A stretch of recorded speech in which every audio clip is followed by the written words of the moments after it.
So eto mga idol, former world champion na si Milan Melindo ay tila hindi na nakapagpigil kay former 3 Division world champion Janrel Casimero, kung saan ngay sa latest post na ito ni Melindo ay tila nireal talk nito ang pag-uugali ni Cuadro Alas. So ayon dito kay Melindo ay minsan na pinaglaban si Casimero dahil sa isa rin itong world champion na dapat na irespeto na kahit pa gaano raw kapangit ang ugali nito as a person, na dati nakikita lamang nito na ginagamit ang kaangasan na para makahanap ng magandang laban at may hype, na kahit tinitira pa nito ang ibang boxer ay ayos lamang daw noon.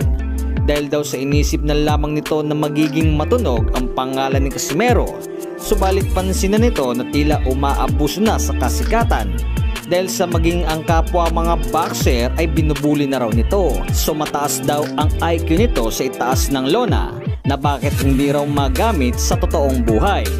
Nairerespeto ito ng karamihan, subalit sa pinapakita ay hindi ka respeto, kung saan ngay kung sino-sino na lamang ang hinahamon daw nito.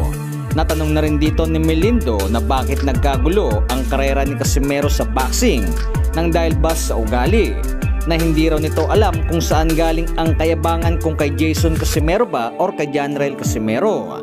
So masyadong mataas daw mga idol ang tingin sa kanyang sarili, na pati si legendary fighter former world champion Nonito Donaire Jr. ay binabastos na raw nito. So maging ang ilan sa kanyang kapwa boksingero.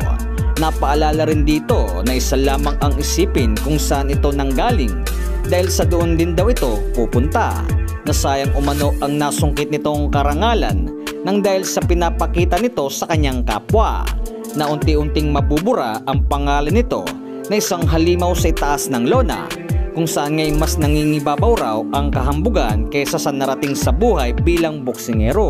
Nasayang raw ito dahil sa marami raw ang humahanga dahil sa mawawalan daw ito ng kakampi na ipaglalaban nito dahil siya raw mismo ang sumira. So medyo mabigat na real talk ito mga idol para sa Casimero Brothers, kung saan ngay ang dating kasama at kaibigan nito ay tila magiging kwento na lamang ang masayang pinagsamahan.